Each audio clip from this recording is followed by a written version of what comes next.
Good afternoon and good morning, distinguished participants.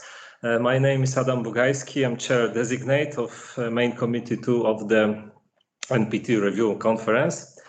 Today we will have the second webinar co-organized by the UN Office for Disarmament Affairs and the International Atomic Energy Agency.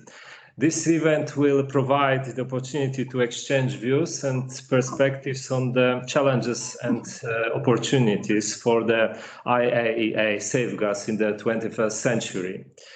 As you know, the first successful UNDA IAEA webinar took place at the end of June and was devoted to peaceful uses of nuclear energy. Let me start by reminding you about a few technical guidelines for this event. First of all, in order to avoid distractions and interruptions, please always mute your microphone and disable your camera unless you have been given the floor. I wish to inform you that the event is being recorded. Thirdly, should you wish to ask a question or make a comment at a later stage of the event, please use the chat function to request the floor. Fourthly, if you lose sound or video, try refreshing your browser window or try to log out and reconnect to the meeting via the link. Now, I would like to welcome over the net the distinguished speakers, Mrs. Izumi Nakamitsu, the UN Undersecretary General and High Representative for Disarmament Affairs, Ambassador Gustavo Zlauvinen, President-designate of the NPT REFCON, and the IAEA Deputy Director General for Safeguards, Mr. Massimo Aparo. As panelists, we have with us today Mrs. Elina Martika, Mr. Anton Klopkov, and Mrs. Naoko Inoue. I'm certain that their knowledge and experience in the field of safeguards will ensure the discussion will be of high quality. Ladies and gentlemen, today's webinar, which will focus on the IAEA safeguards in the 21st century, is part of virtual events leading up to the postponed 10th NPT review conference, which is tentatively scheduled to take place in January 2021. It is evident that there is no non-proliferation regime without the safeguards system, and the IAEA plays a fundamental role in this regard. Safeguards also remain a crucial part of the NPT agenda. In this context, it is worth stressing that the current safeguard system enjoys a strong support of member states of the agency and the NPT community as a whole. In recent years, we have witnessed a growing number of states which signed and ratified the comprehensive safeguard agreements with the IAEA, as well as the additional protocol. I do hope that the number of ratifications will grow further before and after the NPT REFCON. The same applies to the small quantities protocol, which important purpose is to reduce the burden of safeguards implementation for the states with little or no nuclear activities, material and installations. The 21st century has brought not only a number of challenges, but also opportunities resulting from the rapid developments of new technologies. Those changes are being introduced in the IAEA verification work, and our speakers will address this particular aspect today. Other issues to be discussed include ensuring the political and financial sustainability of the safeguard system, and the impact of COVID-19 of safeguards implementation. Obviously, all those topics should be placed in the context of the NPT REFCON.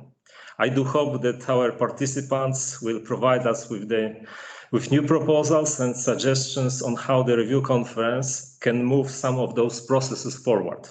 Now it is my pleasure and honor to give the floor to Mrs. Izumi Nakamitsu, the UN High Representative for Disarmament Affairs, who will deliver the opening remarks. Izumi, you have the floor. Thank you. Thank you very much, Adam, or Ambassador Bugajski, Ambassador Zlauvinen, and of course, Deputy Director General Aparo, distinguished panelists, ladies and gentlemen. It is indeed my pleasure to welcome you to this webinar, co-organized by the United Nations Office for Disarmament Affairs and the International Atomic Energy Agency. This is the fourth such event held, and the second we have arranged with our friends and partners at the IAEA. Although the 10th Review Conference of the Treaty on the Non-Proliferation of Nuclear Weapons, or NPT, has been postponed, these virtual events allow states parties and other stakeholders to discuss and debate the NPT's core issues and help maintain momentum during this COVID-19 enforced hiatus. Today's topic, safeguards, is integral to the functioning and implementation of the NPT. The safeguard system, stewarded by the IAEA, is the backbone of the treaty, allowing it to fulfill its function as the cornerstone of the non-proliferation regime. The IAEA safeguard system is an historic success. For 50 years, it has stood sentinel over peaceful nuclear programs, ensuring confidence amongst the international community that such programs are not being diverted to non-peaceful activities. That confidence, in turn, facilitates even greater application of the many benefits of nuclear science and technology, developments in which support many of the most vulnerable communities in the world and add significant impetus to the achievement of the Sustainable Development Goals. The comprehensive safeguard agreement required by the NPT is a rare instrument that both enables development and reinforces international peace and security. But proliferation challenges do not remain static, and the safeguard system must evolve to meet them. This is what happened in the 1990s after the first Gulf War, when the revelations about Saddam Hussein's nuclear program led to agreement on the need for assurances about the absence of undeclared nuclear material and activities. Such is the case today, where the double-edged sword of technological advances has created opportunities but also pressing concerns. Developments such as the ability to hide illegal activities in the so-called dark web and the rapid advance in additional manufacturing or 3D printing have exposed potential new vulnerabilities in the non-proliferation regime. At the same time, developments in areas such as remote sensing and distributed leisure technology provide new opportunities to strengthen the safeguard system to match these challenges. I know this is something that IAEA takes seriously, and I hope we will hear more on today.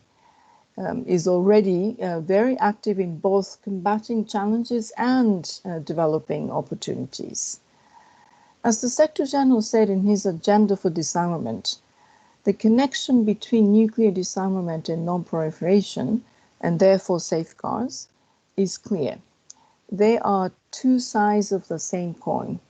Together, they constitute an interlocking set of reciprocal legal arrangements between the nuclear and non-nuclear states.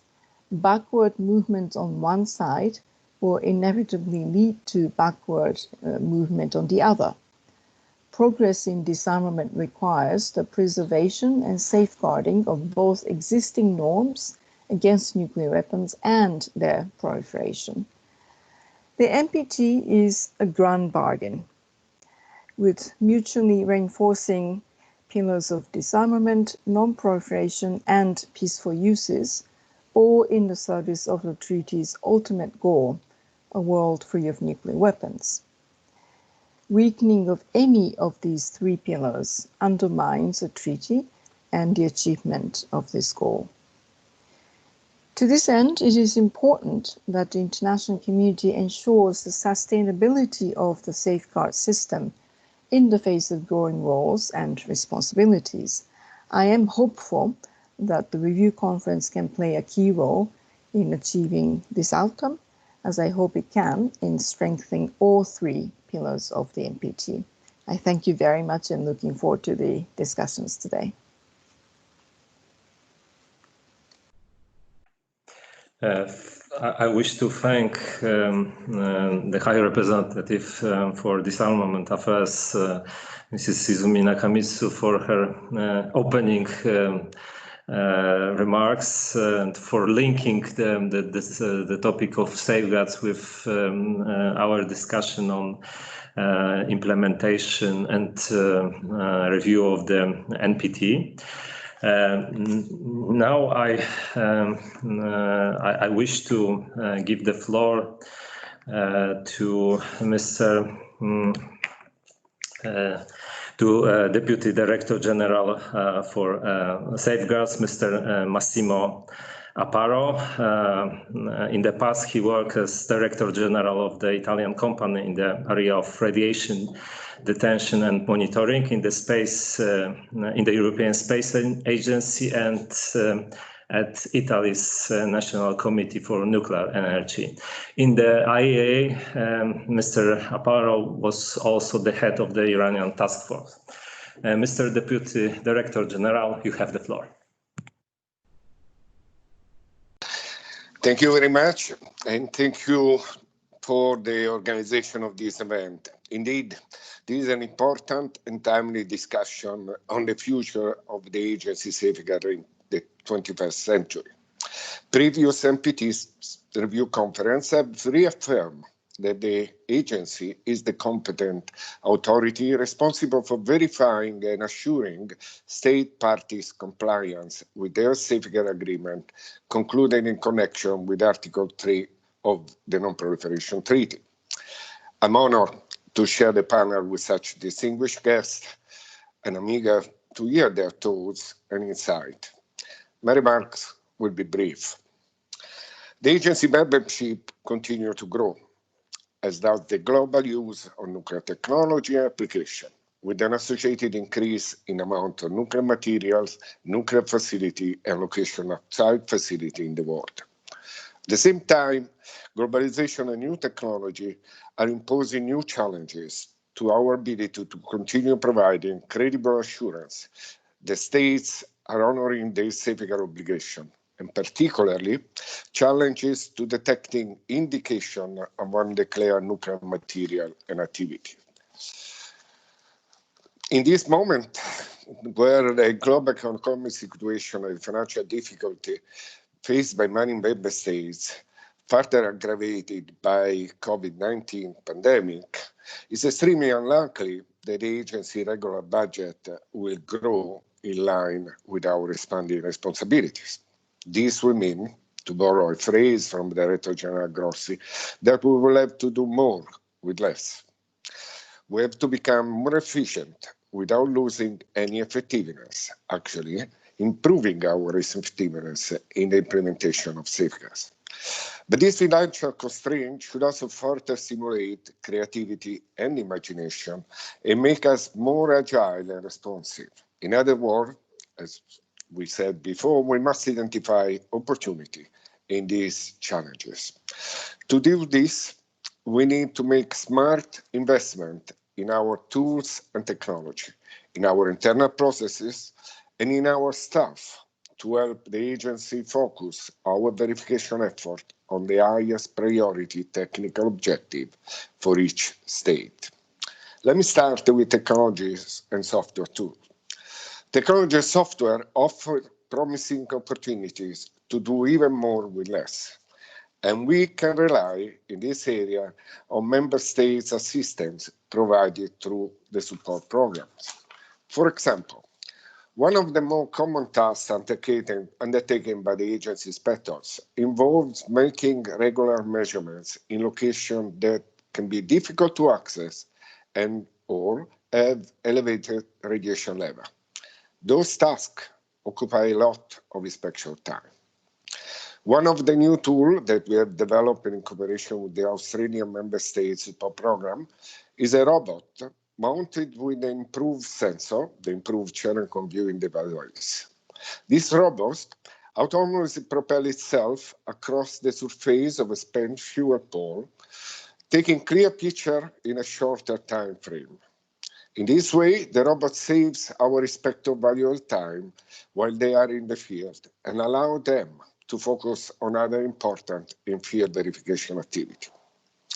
Another important tool is our video surveillance. But currently, video surveillance review is too time-consuming, particularly at complex facilities with numerous surveillance cameras. Reviewer fatigue can become a problem in large facilities with a lot of activity. Further, the quantity of data to be reviewed is continuously increasing. One of our operation dimensions measured that at one facility with 14 surveillance cameras, it takes an average of 4 pence a day to review 1 month of collected safeguard data. We are developing learning-based algorithms with the support of the United States Super Program to help inspectors identify and localize objects of safeguard relevance in a facility, while reducing irrelevant decisions. We also developing capability to track objects of safeguard relevance, as well as identify unexpected objects and behavior. All such safeguard technology is used in consultation with state and within the scope of their safeguard agreement. Let me move to a different tool. One of the most difficult tasks for our analysts at headquarters is to conduct open source analysis and sift through the vast amount of publicly available data on the internet to determine what information is safeguard relevant. We have been developing a tool called the Collaborative Analysis Platform to help us collect and sift through vast amount of information and compare it with member states' declaration. This enables us to identify leads to help us detect indicators of possible undeclared nuclear material and activities. This capability also helps us to understand transnational network of scientific cooperation in a globalized world, which will be increasingly important in this century. Let me move to the processes. I would like to mention 2 different areas in which we are taking the initiative within the Department of Safeguards to establish more consistent process that help us cope with the challenges in the coming years. The first one is the state-level safeguard approach. Customized state-level safeguard approaches have been approved and implemented for 131 states. These cover 97% of the nuclear material under comprehensive safeguard agreement. Under a state-level approach, focus is placed on conducting activities to address technical objectives derived from acquisition path analysis to meet the generic state safeguard objective. The acquisition path analysis takes a top-down approach, consider the nuclear fuel cycle and related capability of the state as a whole, allowing for more flexibility in the conduct of safeguard activity than under integrated safeguard on safeguard criteria. The safeguard activity identified in the state-level approach are implemented strictly within the scope of the state safeguard agreement.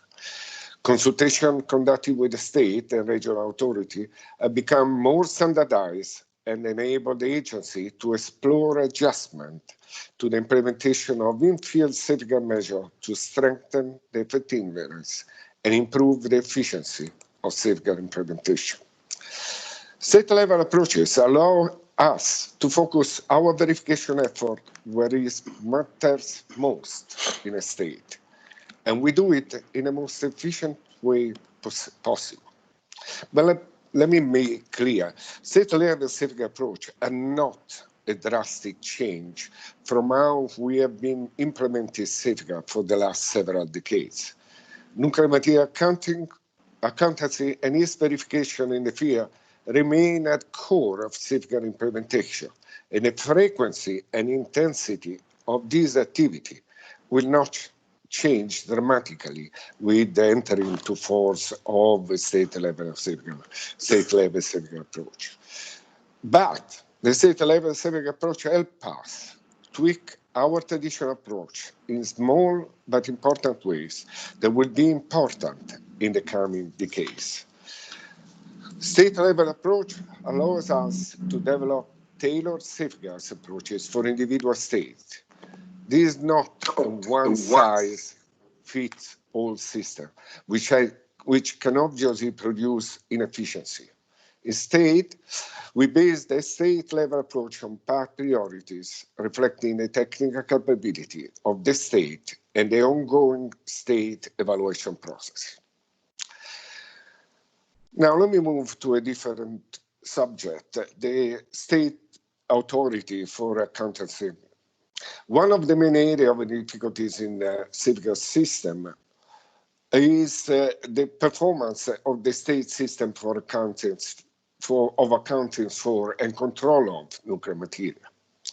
Issues with the technical effectiveness of the state system can lead to the agency spending significantly more time than is necessary to verify state declaration. For example, if there are incomplete report or declaration, it can lead to more effort at headquarters to analyze the report and resolve potential inconsistency.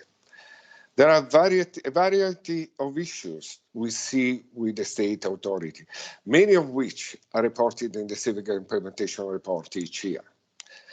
Therefore, starting in 2020, we will use extra budgetary funding to develop a comprehensive program to provide more tailored, targeted support to the state authority. And we will coordinate the support with the effort of our member states that provide similar help.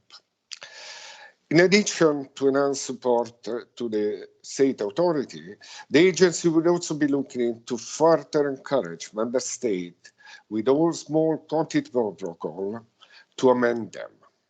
In 2005, the Board of Governors approved the revision of the standard text of the SQP. The revision changed the eligibility criteria for an SQP, making it unavailable to a state with an existing or planned facility, and reduced the number of measures held in abeyance. Of particular importance is the fact that under the revised text of the SQP, the requirement the state provide the agency with the initial inventory report, and that the agency right to carry out ad hoc inspections are no longer held in abeyance. It has been 15 years since the board decision on this matter. We need to make more progress, and we are starting an initiative focused to this objective. Let me move to the people. As you know, a large amount of our budget is spent for human resources. And our most valuable resource is our staff, and we are constantly investing in this resource. One area that is particularly important for me is strengthening the collaborative culture of our workforce. At the end, the complete safeguard system is based on cooperation between the agency and the member state, but also cooperation within our staff. Gender parity is an important element. We are committed to achieving gender parity in the Department of Safeguard, in line with the agency policy to achieve gender parity in professional higher categories by 2025. By the end of last year, 35% of our regular staff members were female.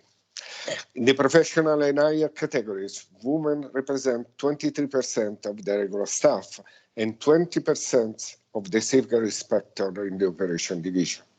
And women in the department also comprise 16% of the safeguard position at section head level or above. We have taken steps to target female candidates in recruiting exercises, exploring outreach opportunity with other parts of the agency, and seeking gender balance in our recruitment panels. The teamwork is also a very important element. State evaluation group are multidisciplinary teams within the Department of Safeguards. They are responsible for collaborative analyzing all information, all safeguard relevant information available to the agency about the state. The state evaluation group are a critical component of effective and efficient safeguard, and we are taking steps to strengthen them with updated role and responsibility document, helping to clarify the expectation of manager and SEG participant in how to lead and contribute to the state evaluation process. We are instituting a training program to help the state evaluation group better conduct collaborative analysis. In summary, we are anticipating the need to do more with less in the coming decade, but the investment that we are making now in technology and tools, processes and people will allow us, at least we hope, with the support of our member states, to keep delivering on our mission. Thank you. Thank you very much, DDG Aparo, for your keynote address. For a very comprehensive presentation of Safeguards Department activities. In your address, you were able to talk about technological, operational, political, and very practical aspects of Safeguards. So I think it's a very, very important input for our discussion today. Now I turn to the panel, and first speaker in the panel is Mrs. Elina Martika, Head of International Cooperation at the Radiation and Nuclear Safety Authority of Finland. Her main duties are nuclear non-proliferation and safeguards. Mrs. Martika works with new type of facilities such as geological repository and encapsulation plant, which are under construction in Finland. In addition, she's involved with nuclear newcomer in cooperation with newcomer countries. Mrs. Martika, you have the floor. Okay, thank you very much, and I really appreciate to be a part of the panel. Thank you very much. I have few slides to share with you, and I hope that they help a little bit to understand what I'm saying. Can you see them? No? Yes? I see them. Yes, you can see them. Okay. Okay. Yes. I'm coming from STUC, and my presentation is totally from the perspective of the member state. And STUC is the Radiation and Nuclear Safety Authority. We are protecting people, society, environment, and the future generations from the harmful effects of radiation. I have been working for STUC more than 30 years, and I have an examination in nuclear physics. And because I was studying in Chernobyl accident time, I have also some studies in public communication. It has been very good. And I have more than 25 years experience in safeguards, and mainly in Finland. And few words about our vision at STUC. We would like to be the happiest civil servants in the world. We would like to be the best government agency, and we would like to have the most satisfied customers, and of course the radiation safe Finland. Nuclear is very important for us, and today one third of the energy source is produced by nuclear power, and this will increase in the very near future. Our nuclear energy program started in late 50s, and we had the Atomic Energy Committee, and the first nuclear facility for us was the subcritical uranium pile. It was designed and constructed in Finland. And during that time, it was some kind of balancing between West and East. So we got the uranium from United Kingdom and neutron source from the USSR. And we are very happy to be the some kind of pioneer in the NPT field. We have a very strong commitment and a long history in NPT, and we can say that 1947 we decided, when the Paris Peace Treaty was agreed, that we don't have any nuclear weapons. And we were one of the first countries who signed the Non-Proliferation Treaty and ratified it. And by the way, Finland is the first country who has the Comprehensive Safeguards Agreement in force. It was INFCIRC 155, and it was ratified in February 1972.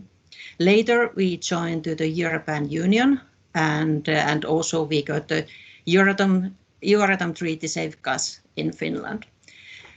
All operators, all nuclear energy users in Finland, they understand that the safeguards is a prerequisite for the peaceful use of nuclear energy.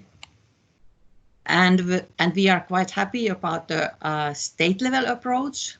And in the beginning, it was the integrated safeguards, and we reached that status in October 2008. And with the integrated safeguards, combining the Comprehensive Safeguards Agreement and additional protocol measures, the inspection numbers were around 40% less than previous years. Then in 2010 and 2011, they were a little bit increasing, but we had new facilities like Olkiluoto 3 and the final repository, where the IAEA had inspections. Okay, what's up in Finland? We have 4 operating nuclear power plants, 2 in East Coast in Loviisa and 2 in West Coast in Olkiluoto. And then we have Olkiluoto 3, which is one of the biggest reactors in the world, and also maybe the famous because of many delays. But this year it will be in operation. And then we have new utility, Fennovoima Ltd, and they don't have yet operating reactors, but they are in the construction license phase. They are going to have a Rosatom facility in the north of Finland. And we have this Finnish research reactor, and this is the first reactor under decommissioning in Finland just now. And this final disposal of the spent fuel is so unique that I would like to say a few words about that, because it's big challenge. And when we started to use the nuclear energy in Finland, in the same time we agreed that okay, we have to have some kind of solution to take care of the spent nuclear fuel, and now we are in the process to do that. And milestones of this final repository is that the decision in principle by our parliament has been made for 19 years ago, and construction license has been granted in November 2015. And the application for the operation license from the operator is coming in the beginning of next year. And the readiness to start the encapsulation facility and the underground disposal facility will be in 5 years, in around 2025. And closure and decommissioning of this facility will start around 2120. So the operational time of the facility is more than 100 years, 1 century. So it's a huge time.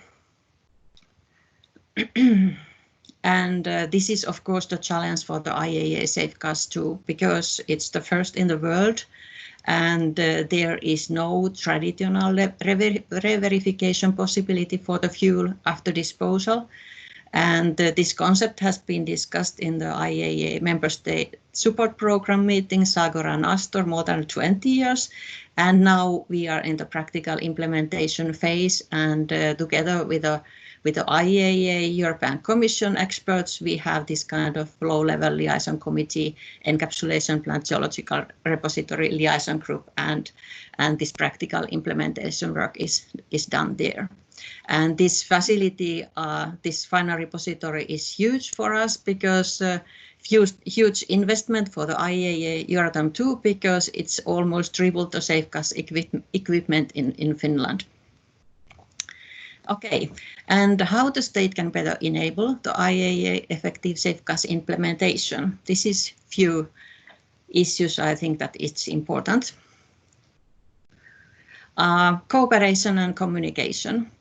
In technical level with the IAEA and Euratom, in national level, in international level, in political level, it's very, very important that the technical people and political people discuss together and also understand themselves.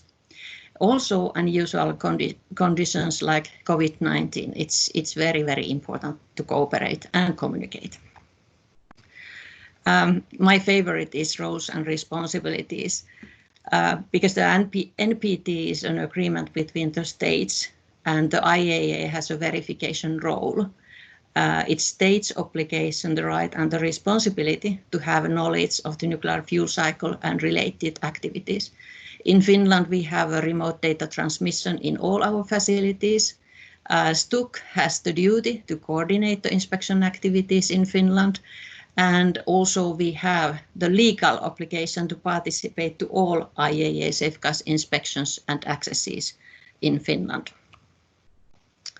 And because we are creating some challenges to the IAEA, then we also have developed some new techniques.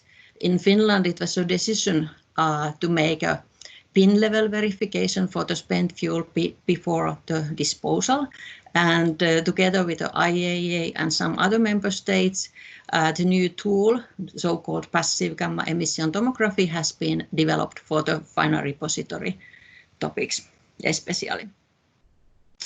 And we are creating a lot of data for hundreds of years and thousands of years and more, and how we can take care of the continuity of knowledge. And we have to confirm that the IAEA, European Commission and the state has the identical data for 1 century during the operational time of the facility and more.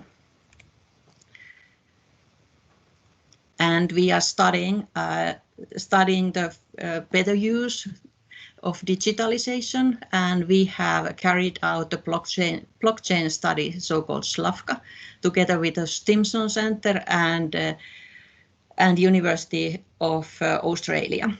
And in this study, we check that the distributed ledger technology has the potential verifying transactions and real-time detection of unauthorized access and diversion.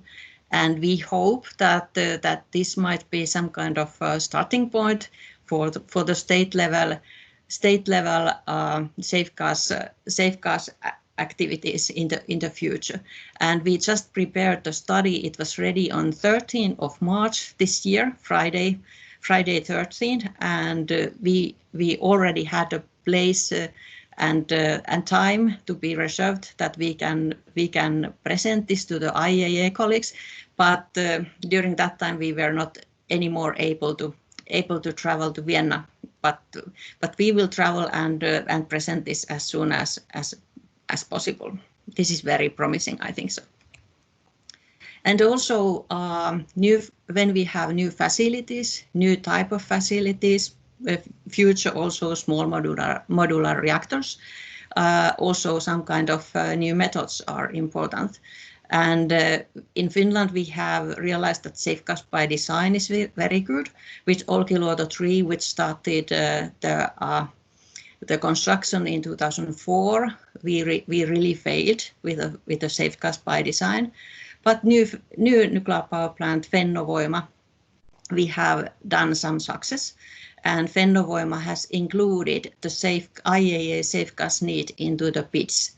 So when the facility will start to construct it, the safeguards is inside the facility. It means the places for the cameras and cables for the remote data transmission and all this kind of issues. It's very good. And and also Max was talking about reports and declarations. I'm happy that I put this here because this is very important. This is the basic safeguards, but basis of the safeguards, because somebody has to report and declare, and then the others will verify. Finland is responsible to declare all the safeguards information to the IAEA and also the European Union. And we are not only reporting, but we also meet the IAEA and the European Commission experts and communicate in details the Finland's declaration, and also to confirm that the declaration is understood correctly.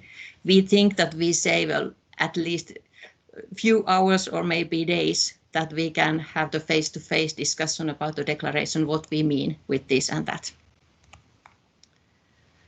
And then we have a Finnish safeguard support program starting from 1988, and the objective is to support the IAEA in its safeguards mission.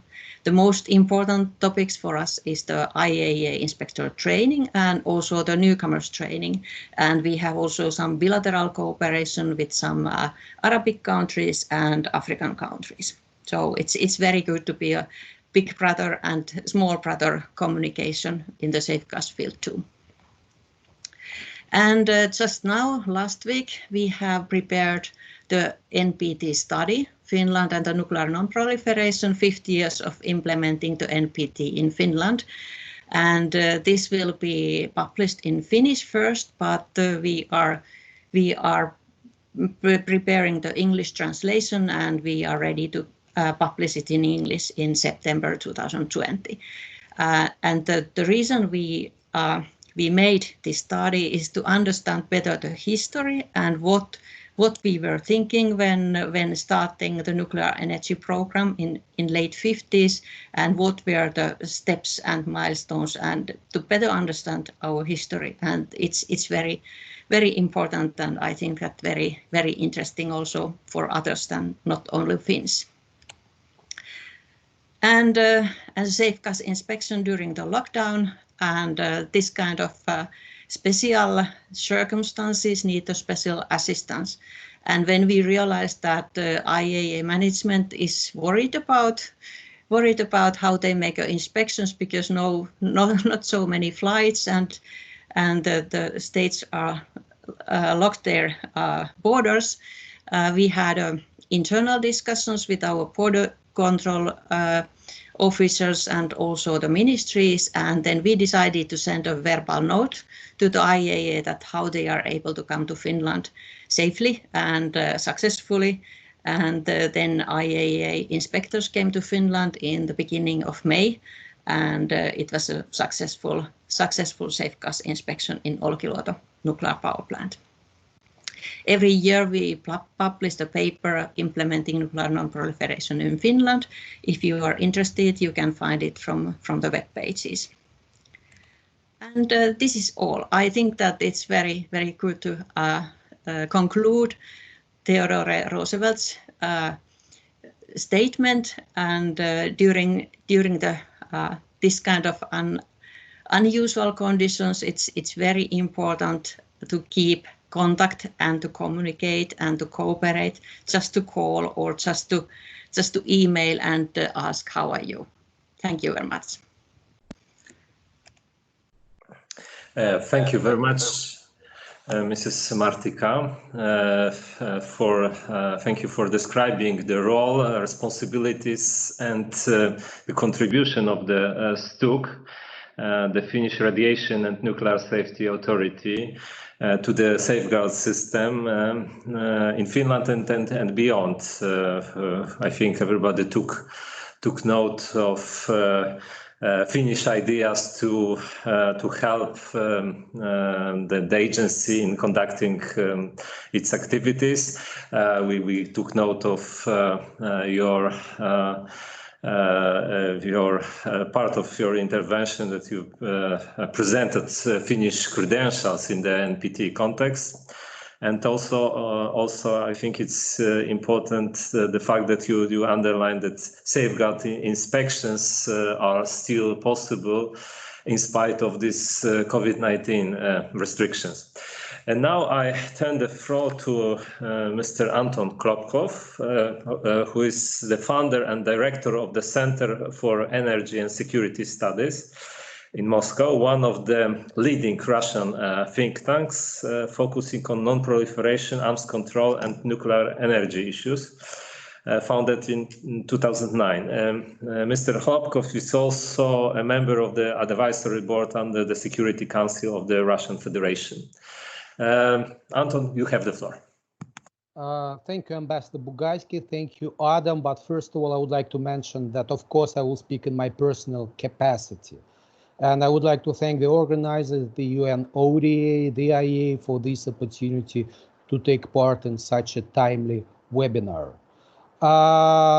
Just for the sake of the participants' information, there is a thunderstorm and heavy rain in Moscow. So if you can hear some noise when I speak, I apologize for that. I will try to be brief. I think the obvious place for me to start is the two key provisions that should be reminded as we discuss the present and future of safeguards in the context of the NPT, and some other colleagues earlier today already mentioned them during our webinar. First, the treaty is the center, the NPT, the treaty is the central element of the nuclear non-proliferation regime and a key instrument of resolving the non-proliferation issues that could arise as countries develop nuclear technologies and their nuclear energy programs. And second, the IAEA safeguard system is a key instrument of verifying the implementation of national obligations under the NPT.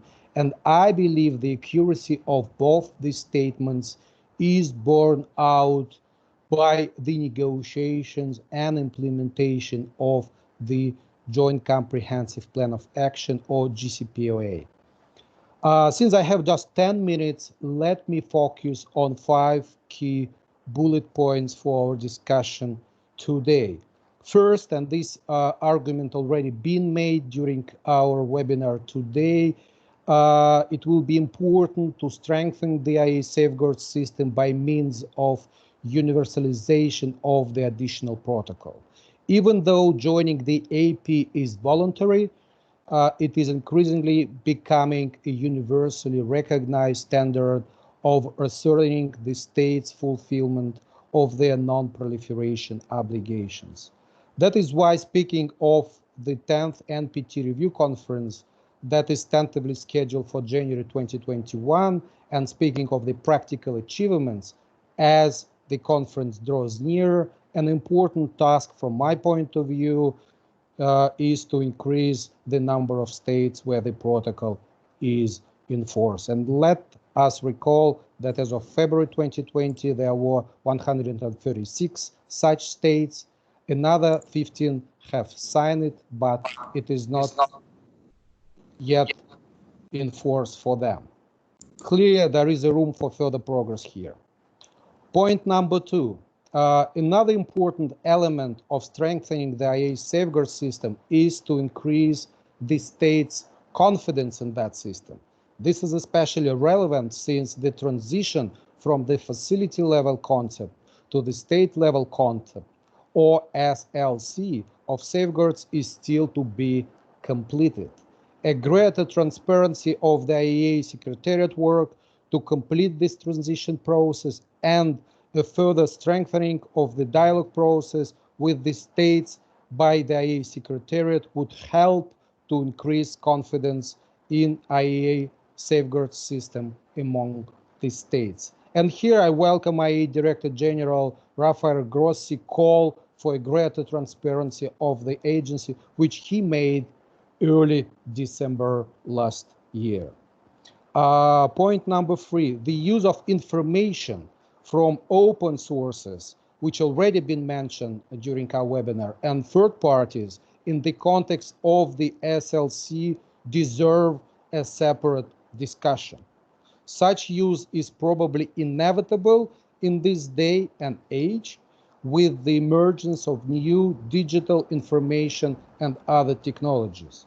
But the situation with the Iranian nuclear program is another case in point that such information can sometimes be provided to the IAEA very selectively in order to paint a certain and not necessarily unbiased picture so as to raise doubts about the effectiveness of IAEA safeguards or to put pressure on the member states. And this so-called Iran issue is very close to my heart because I'm dealing with Iran nuclear program for about 20 years.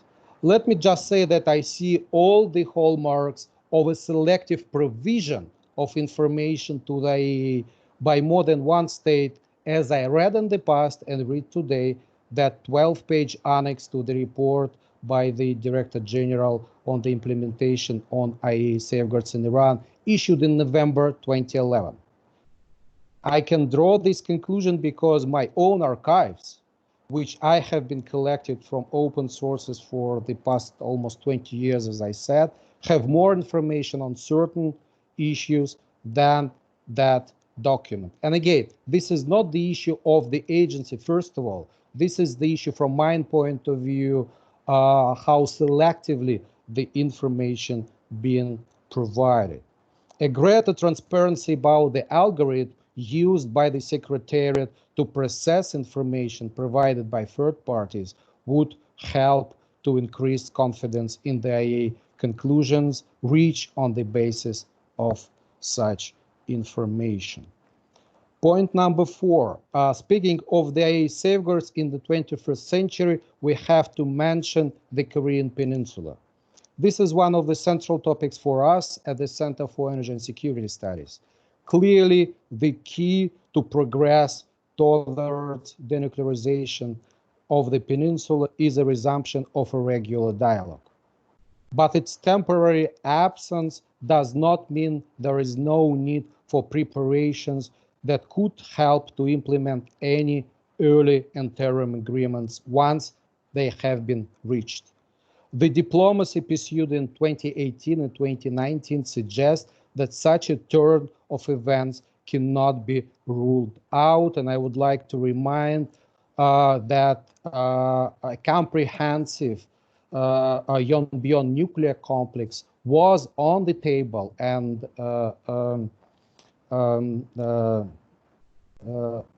joint work with other countries to dismantle nuclear facilities in this big complex were discussed as part of negotiations during the last couple of years. And I think that in the current circumstances, there is a need for training or capacity building programs on the application on safeguards and verification involving the key stakeholders, including representatives of the region states, nuclear weapon states, and specialist experience in the application of IAEA safeguards. Massimo Parra already spoke about training of human resources within the agency, but I think it will be very useful to train experts in the region as we hope some progress could be reached in the field of denuclearization during the upcoming years in this particular region. We already, by the way, have examples of successful experience of such efforts in the past, and I believe there are opportunities to new ones in the future. And very last point, and it has already been mentioned by some other colleagues, speaking of the future of IAEA safeguards, in order to ensure the sustainability of that system, we need to learn lessons from the application of safeguards amid the ongoing pandemic and the restriction it necessitates, which also affect safeguards. These travel restrictions, limited commercial flight availability, and quarantine requirements are presenting significant challenges for an efficient application of safeguards. And this is an exceptional situation for all states and for the IAEA as well. And it is important to use the lessons learned and lessons that will be learned in the future from that situation for maintaining an effective and efficient work of the agency amid various other regional or global emergencies in the future. Thank you. Thank you very much, Mr. Hrabkov, for a very clear intervention. You mentioned 5 key points. I think they were duly noted. And now I turn the floor to Mrs. Naoko Inoue, General Manager of the International Capacity Building Support Office at the Japan Atomic Energy Agency. Mr. Inoue graduated from University of Tokyo, and prior to her current assignment, she worked in Vienna at the Comprehensive Test Ban Treaty Organization at the radionuclide section. Mrs. Inoue, you have the floor.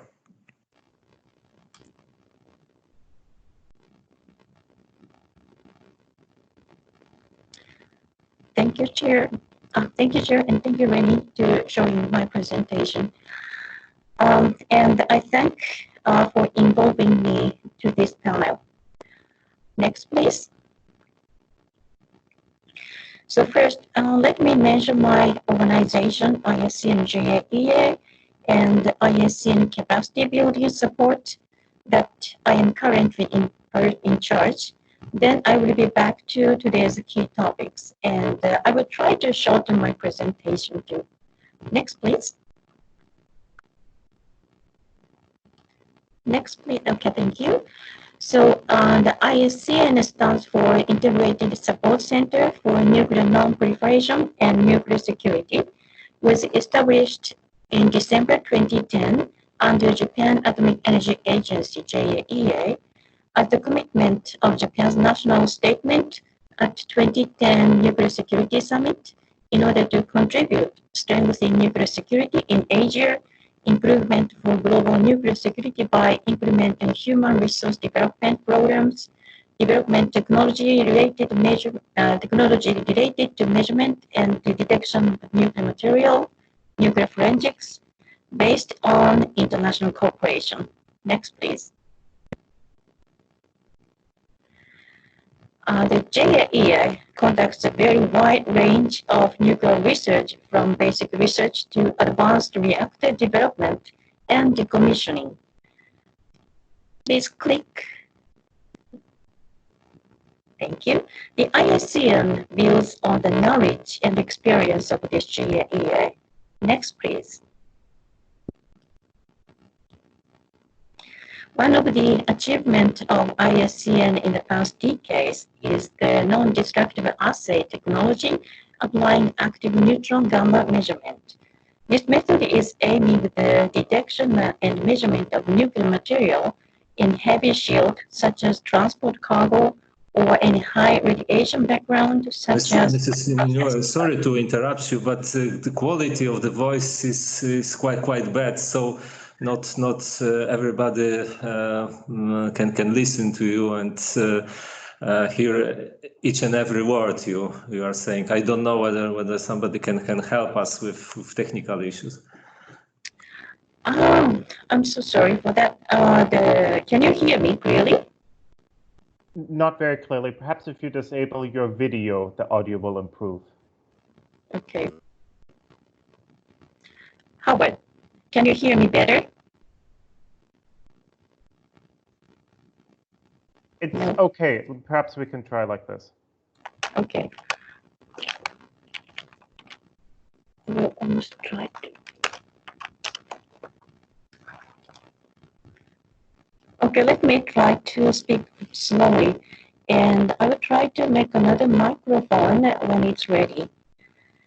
So, another advancement of nuclear forensics technology, it contributes to nuclear security, and its R&D includes uranium analysis technology and matching technology with data library. Recently, we have started to develop AI, artificial intelligence-based matching technology.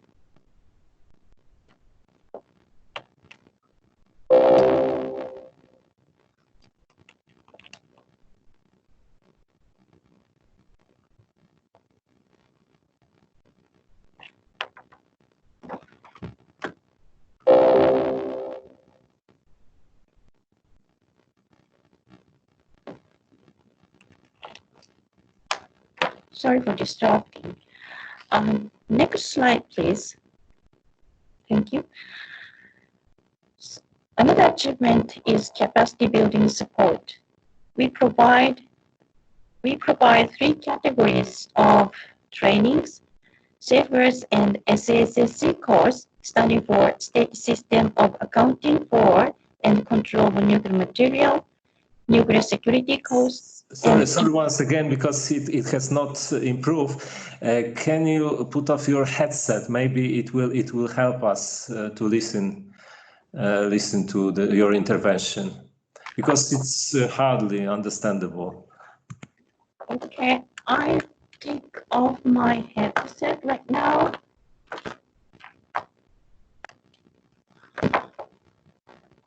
Can you hear me better?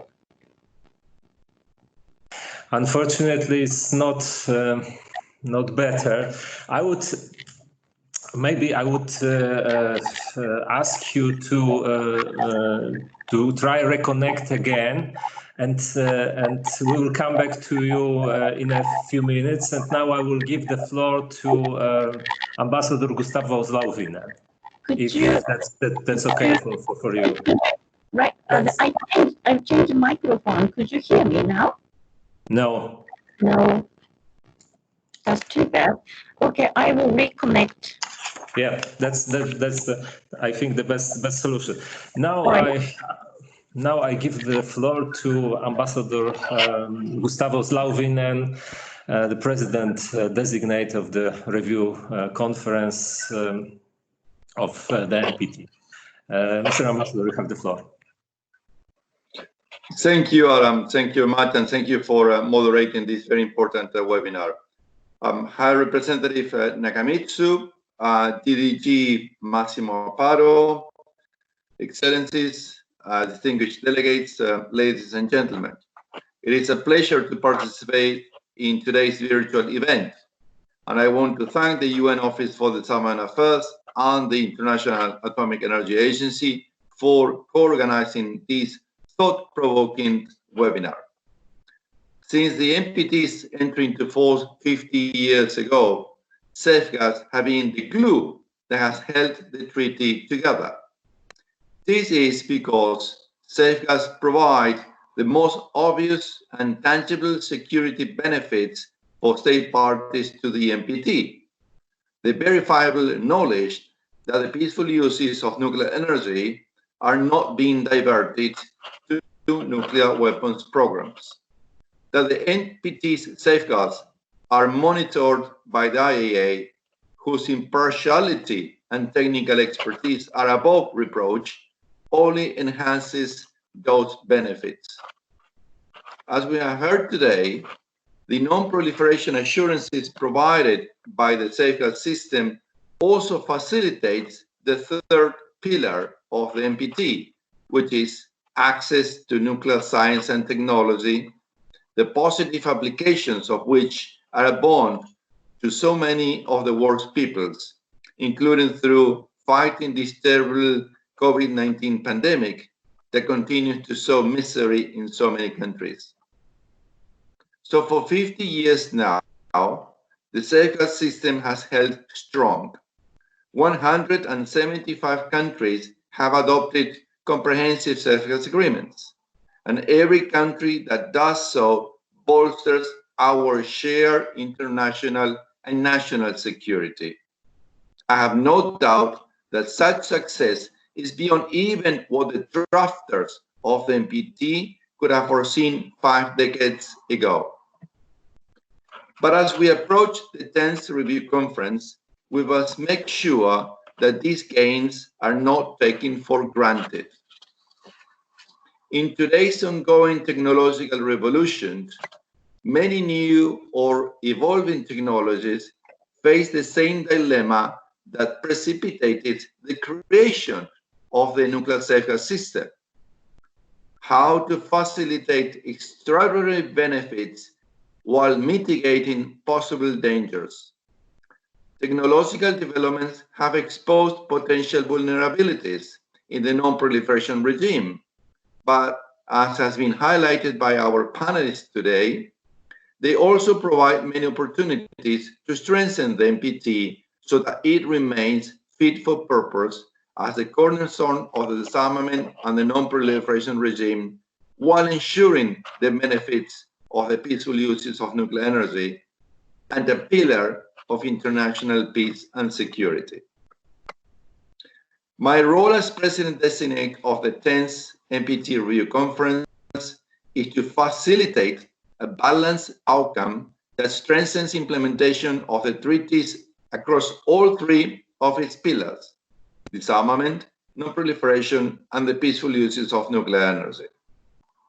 So acknowledging the success of and state parties' enduring commitment to safeguards and diligent vigilance in their implementation will be fundamental to such an outcome.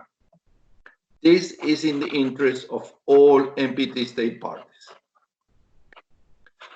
Being the treaty with almost universal adherence, the NPT's Review Conference undoubtedly provides an important venue to discuss challenges to the non-proliferation regime and its safeguard system, and to reach agreement on the most effective measures to address those challenges in the context of the overall implementation of the treaty.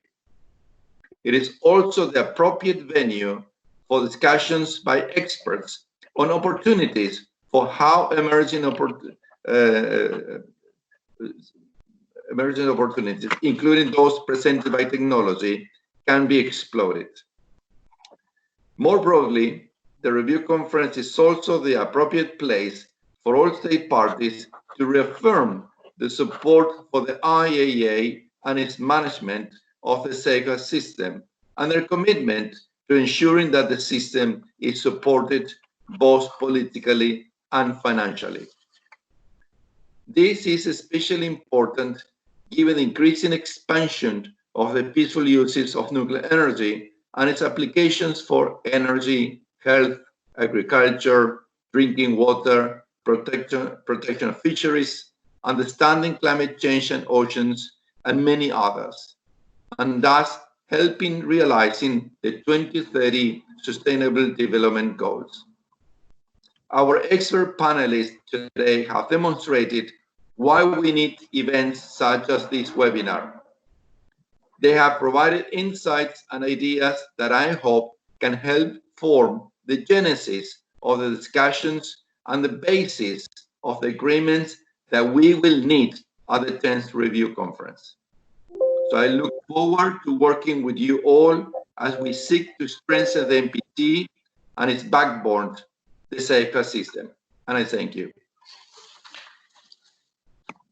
Thank you very much, Ambassador Gustavo Zlauvin, and for your remarks, for clearly linked the IAEA safeguards with NPT review process.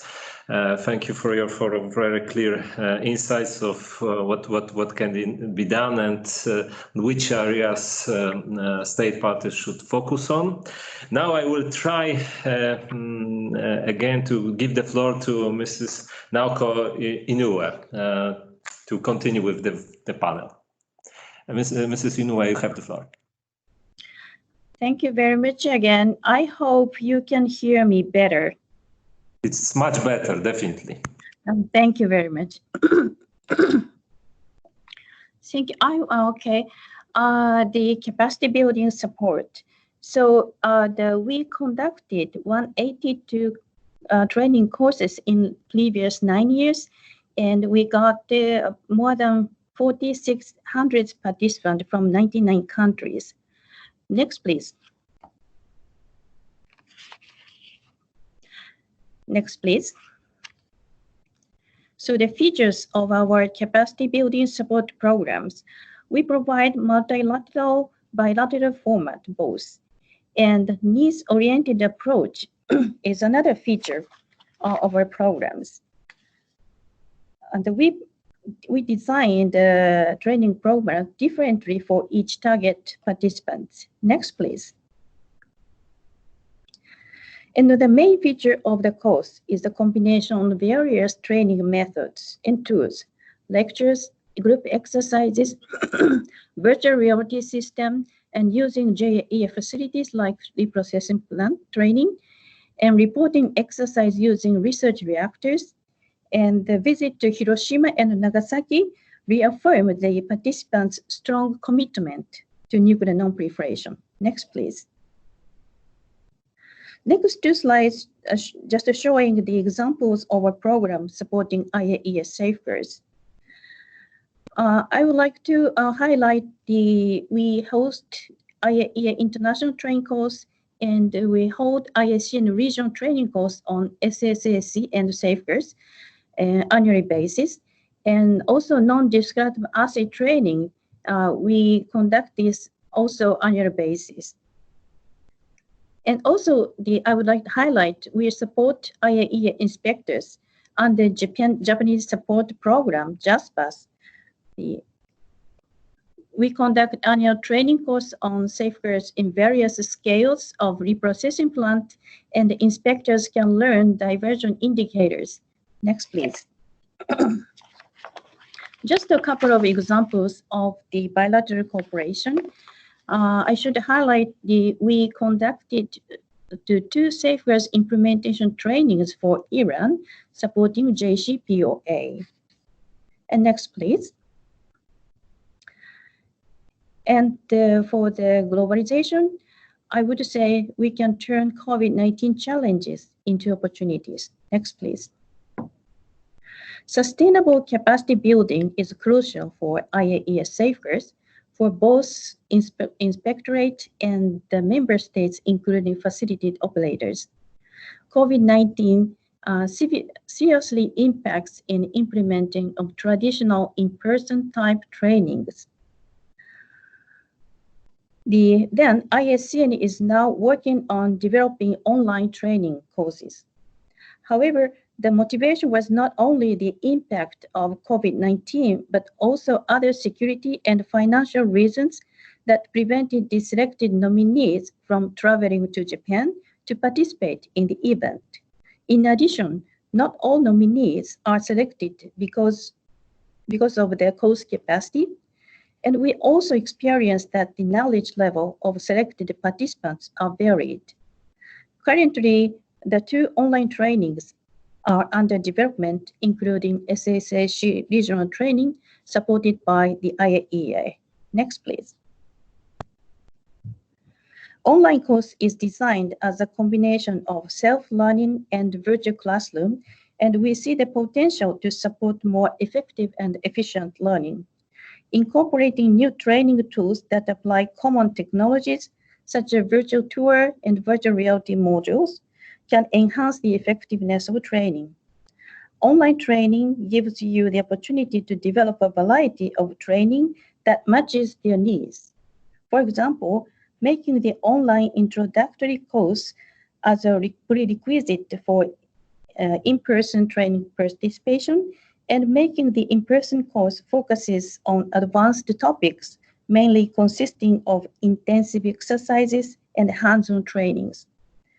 These new training opportunities may contribute to maintain and improve the quality of IAEA safeguards and will result in promoting understandings of the credibility of IAEA safeguards.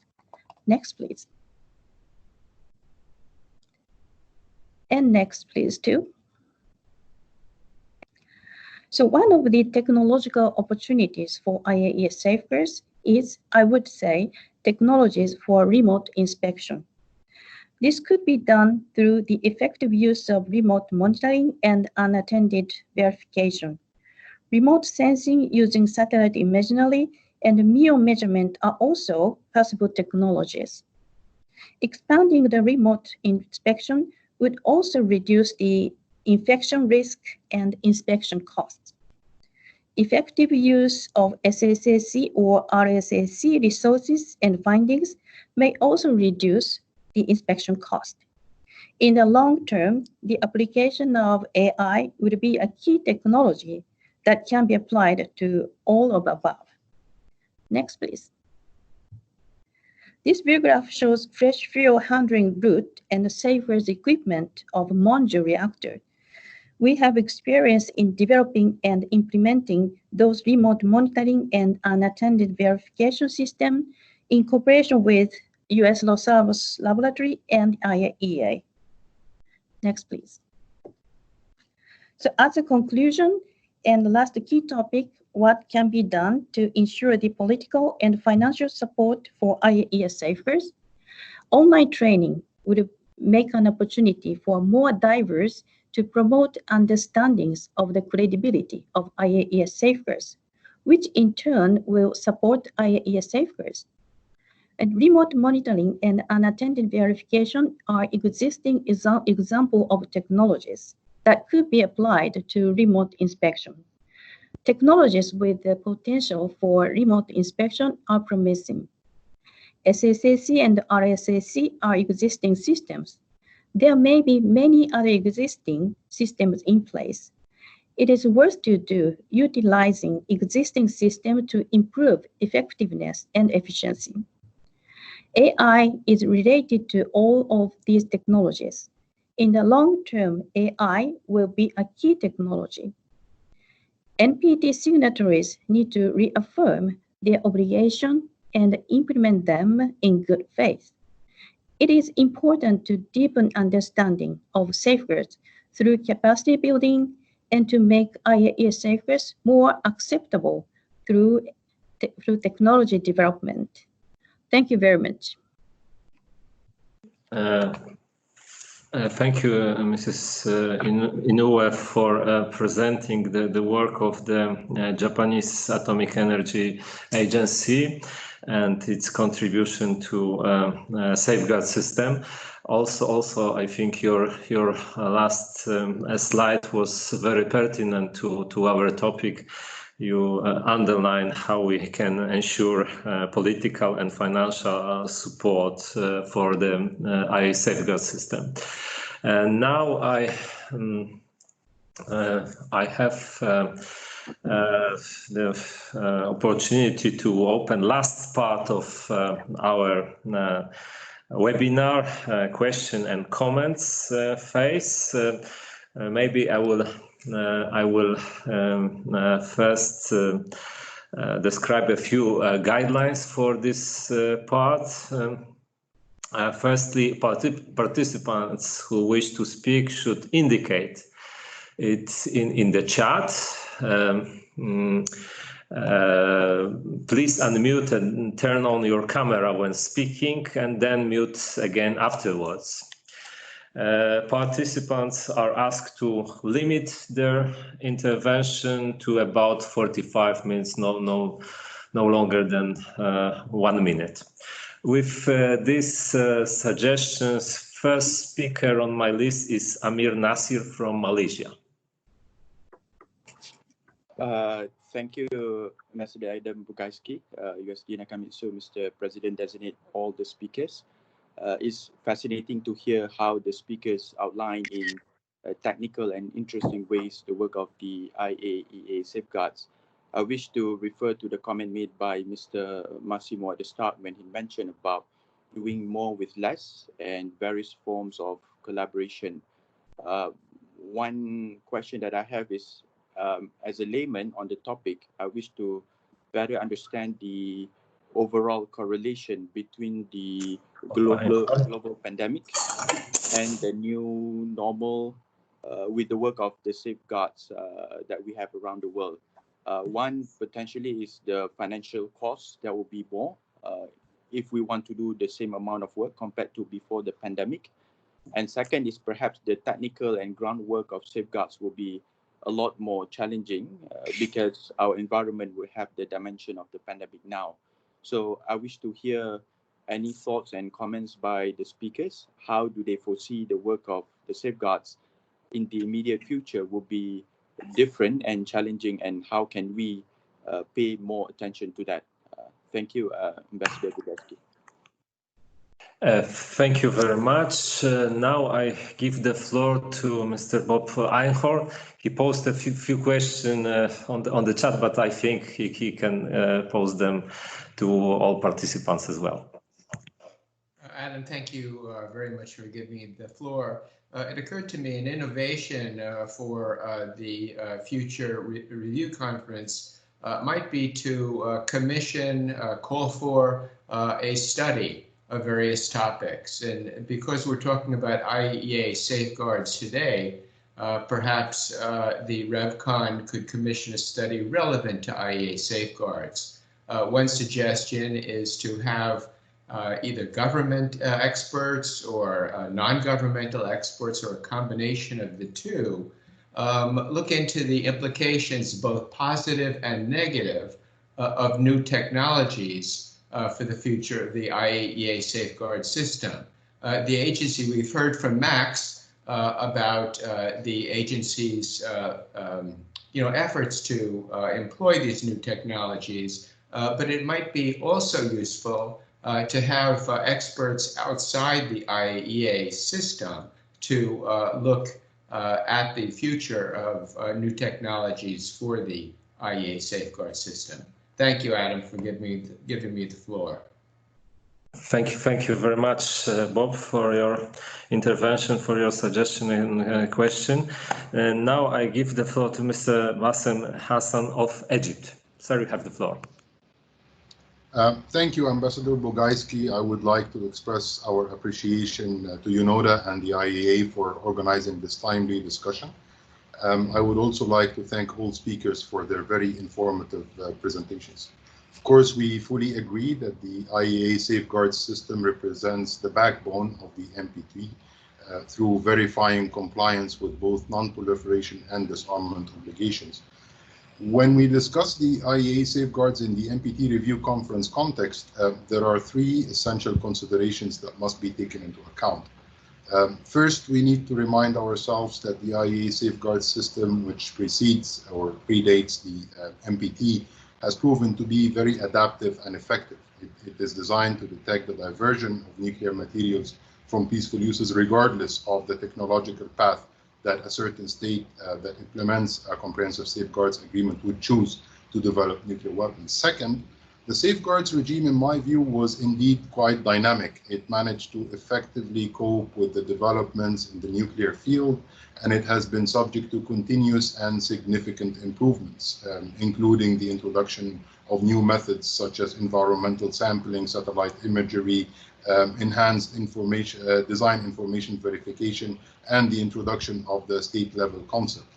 These are just a few examples. So in this regard, I would appreciate some examples of what the High Representative has mentioned on incidents where the use of the dark web or 3D printing, for example, posed new challenges to the work of the agency in this regard. That can be very helpful. Third, we would like to stress that the consideration of any potential modifications to the IAEA safeguard system, especially the introduction of new methods for verification, has to be thoroughly considered exclusively within the context of the agency's policy-making organs first. In other words, maybe the introduction of a new method in the context of the NPT review conference might not be very productive or helpful. We think that the agency is the right place.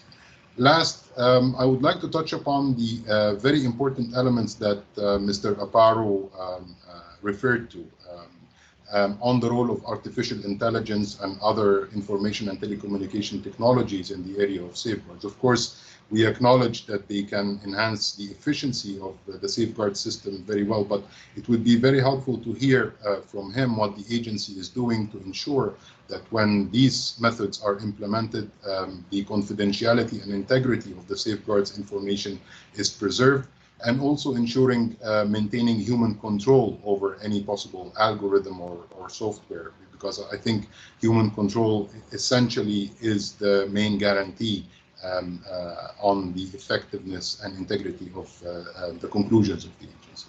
Thank you, Ambassador Bugajski. Thank you very much for your questions and comments. I have two additional requests for the floor, so I give the chance first to Mr. Sergei Batsanov and then to Mr. Hikara Takeshi, and then I will come back to the panelists. So first, Mr. Batsanov, you have the floor. Yes, thank you very much. Do you hear me? Yeah. Thank you for organizers. Very interesting and useful. I have some questions to Massimo Aparo. Maybe I may have misheard him. There was some interference, but he mentioned extra budgetary funding in relation to safeguards. Was it specifically about things like training or more than that? That's my first question. Second, I am very enthusiastic about Bob Einhorn's idea about the study. Preferably in some combination by government and non-governmental experts. And an important thing is that it should not just look into new technologies per se, but they should be able also to address wider political and organizational issues connected to new technologies. I think it is important. Otherwise, we may frighten people. And finally, a funny question.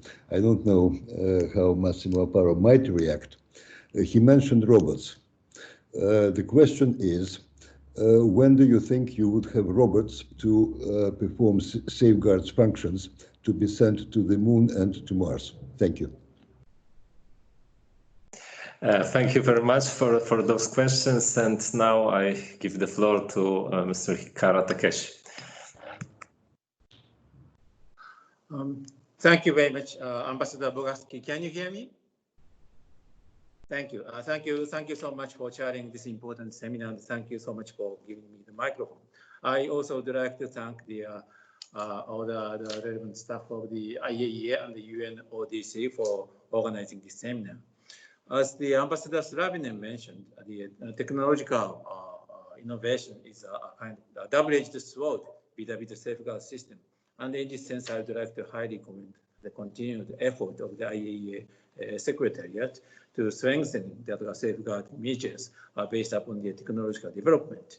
And especially under the COVID-19 difficulties, we appreciate the very strong leadership to continue and strengthen the implementation of the safeguards. And this really proved the sustainability and the resiliency of the system.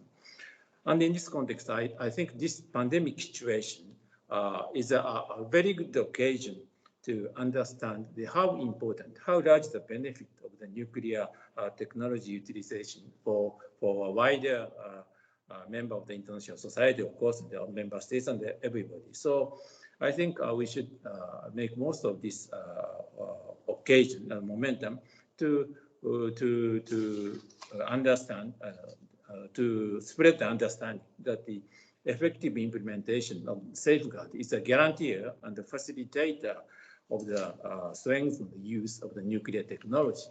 And I think it's very important to share this logic within the discussion of the Levy conference to find a common understanding of the importance of the NPT. And on this, I would like to hear from perhaps Ambassador Slavinen or other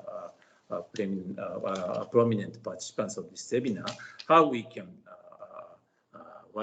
more widely share this positive relations between the safeguards and the nuclear technology utilization.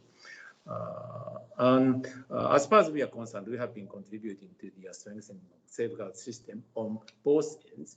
On one hand, the capacity building of the member states who use the nuclear technology through non-proliferation funds and etc. And on the other hand, the strengthening the capacity of the agency through the introduction of new technology-based facilities, etc. And definitely we are going to continue to contribute in this field. Thank you so much. Thank you very much, Mr. Takeshi. And now I give the floor back to the panel. I will ask panelists to respond to those questions and comments in the same order we started. So first responder will be DDG Aparo, and then after panelists, if the High Representative Izumi Nakamitsu or President Gustavo Stauvinen would like to ask, would like to add anything, then of course that there will be opportunity. But we'll start first with the panel. DDG Aparo, you have the floor. Thank you very much. Yeah, very interesting question and comments. Let me start with the first one regarding the civic implementation and pandemic. Of course, COVID-19 has been a difficult time. It is still a difficult time for everybody and also for the implementation of safeguards. We were able to implement all our critical safeguard verification during this time. And of course, this implementation had an impact in terms of cost. The impact in terms of cost because the reduction of transportation capability, reduction of flights, and from one side increase the cost of the ticket for reaching certain destination. In other situation, we had to use dedicated charter flight to bring our inspector to the destination, which of course you can imagine has quite an increase of cost. But not only that, the fact that our inspector, in order to cope with the restriction, the limitation and the regulation of the different states, in a number of cases had to go through a 14 days quarantine upon arrival to their destination, to the country where the inspection had to be performed. So inspection activity that would be lasting possibly only 2 or 3 days became almost a 3 weeks time in the field with an increased cost and an increased stress to our inspector activity. In addition to that, all our inspectors before traveling have been gone through a COVID-19 test to make sure that there was no infection that could be transferred to other country. Now, the consequence of this is an increased workload because certain activities that were not time critical have been postponed. We will have an increased workload in the second half of the year. We still count to be able to perform all our inspection activity and to be able to draw our conclusion. And it's important in this case that the cooperation of our member state, and you saw, for instance, how Finland has helped us in being able to achieve to perform our activity. It's important that this cooperation continue. The lesson learned from this pandemic is that we need a system, a civic system that is agile and flexible and is able to cope with unexpected event in the worldwide. Let me say a few words on the other element in terms of the remark on new technologies and the need to have outside expert for that is something that we do recognize. The agency in 2017 and also in January 2020 has organized 2 workshops dedicated to new technologies, inviting experts to both advise the agency and provide example on how nuclear oncology can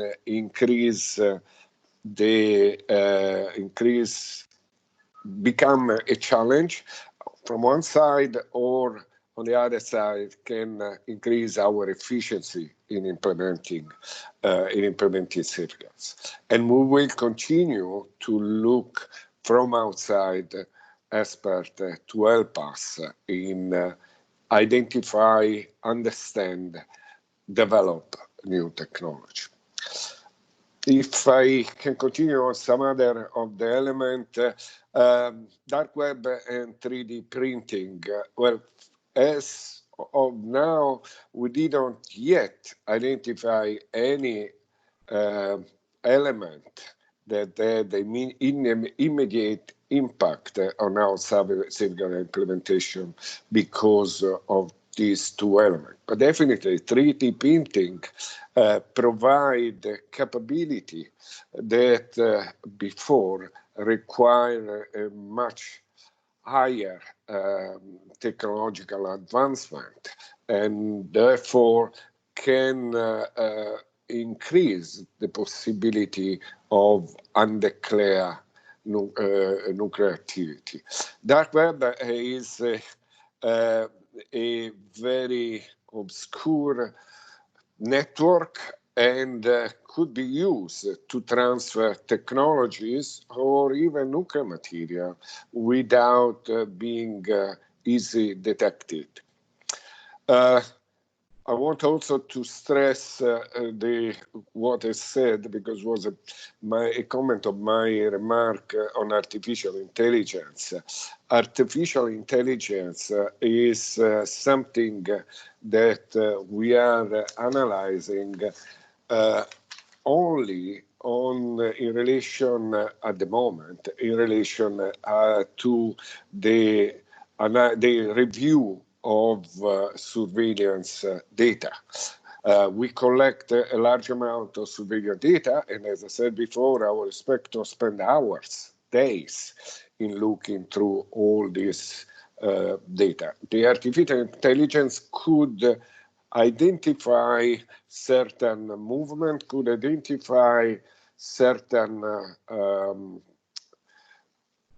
element during, and help reduce the time of our inspector in reviewing this data. There is no way, at least in my view, that artificial intelligence or robots, to respond to Sergei, can replace the inspector in his verification activity, on his analysis of data. It would be risky, it would be dangerous. I believe that one of the main elements of one of the advantages of the agency is the ability of having in-field verification performed by trained professionals that can guarantee an objectivity and a non-discrimination during their activity. Finally, let me say a few words about the budgetary that I mentioned as part of our support to the state authority. This is just to help them and improve their capability. We are very careful in using as a budgetary contribution. Of course, they are very useful to help us in certain areas, but we are very careful not to use them in any of our core activities. Thank you very much. Now I turn the floor to Mrs. Elina Martika to address some of the issues that were discussed. Okay, thank you very much for the questions, and thank you for Max. You almost answered all the questions we have, but some very important issues, and I would like to underline from the member state perspective are of course the cooperation and communication, because nowadays they are very important. Everybody of us, we are so busy. We are doing a very technical, very high level, very political work, but we have to understand each other, what we are doing and what is the mission of our work. And if we understand better what are the challenges of the IAEA safeguards, then also the member states can better support the IAEA if we understand. And this discussion during the inspections in the states and in the member state support program coordinators meeting, and also the ad hoc meetings with the IAEA experts, it's very important just to have this. This is very practical. I'm very practical, but I think that usually the good things are very practical. And also the member state can support the IAEA to organize training courses for the IAEA inspectors. And then Max was talking about the SSACs, that they need some help. And for example, the newcomer countries, they are just starting from scratch. So it's very good that they have somebody experienced country who can work with them and tell the lessons learned and best practices, how to do the things. Because my opinion, it's based on my experience, that the national authority, the SSAC, is the body that has the knowledge on the safeguards issues, fuel cycle issues and related activities in his country. If he has no information, then nobody has the information. IAEA just verify the information what the state declares, and that's important to keep the roles in balance, that the state will do its work and the IAEA has ability to make the verification. And what else? I think that's all, but the communication, cooperation, understanding each other, and having the contacts when needed, and also sometimes not needed. Okay, thank you very much. Thank you very much. Now I turn the floor to Mr. Anton Hlopkov. Thank you. Two quick comments. First, on Bob Einhorn's idea, I like it, but the question I have in mind whether the NPT review is the most appropriate framework for such a study. But again, the idea to study the implication, positive and negative implication of innovative technologies on safeguards is a good one. So I support it. The only question I have, what is the most appropriate framework or platform for such a discussion? Second, with regard to capacity building, I would like, or human resources training, again, I would like to return to this very important issue. And I'm glad that Ms. Naoka Inoue in her presentation covered related Japan activity, because I feel as a researcher that this area, in importance of this area and contribution of this area is underestimated when we think about non-proliferation crisis resolution in some regions.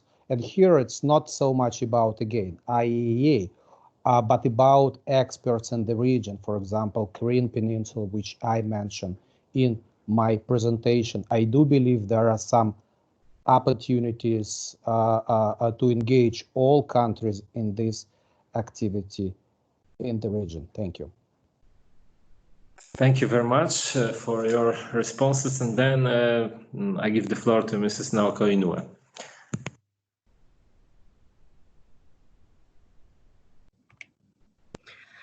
Thank you, Chair.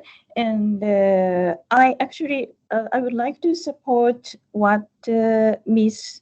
Maltika said, that we, member states, and also facility operator or the IASCN, provider of capacity building and technology development institute,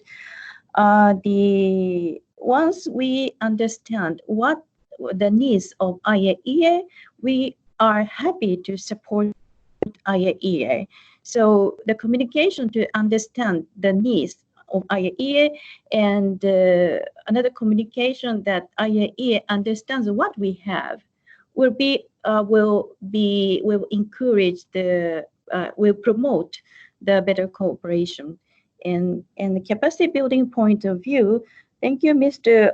Klopkov, to support my presentation. The capacity building and education is not just to train the people, but also it is a good opportunity for the reach out and also understanding the IAEA safeguards is credible. And this will result in the IAEA safeguards is more acceptable. So I iterate the importance of capacity building activity. Even the COVID-19 environment, we should not stop the effort to make it. So the online training course, I'm very happy to work with IAEA colleagues to develop the SASAC regional training course. And so I think the IAEA has already started to enhance this activity and plan to develop another online trainings. So I'm very looking forward to further development of the training activities. Thank you very much. Thank you very much, Mrs. Inoue. I wonder whether any other speaker of this webinar wishes to take the floor. If this is not the case, I think looking at the clock, we have reached the end of this webinar. I wish to thank all the contributors of this event, first and foremost, all speakers and panelists for their very valuable inputs. I think your ideas, suggestions, and comments will be really taken into account in the further work related to the review conference, but definitely in the work of the agency. I wish to thank all participants for listening, for contributing to the discussion, for asking questions, especially those who asked questions or made comments. I think all those comments and questions were really pertinent to the work undertaken by different institutions. Once again, big thanks to the two co-organizers, UNODA and the IAEA, for hosting this virtual conversation, and please stay safe and healthy in the coming days and weeks. Thank you very much.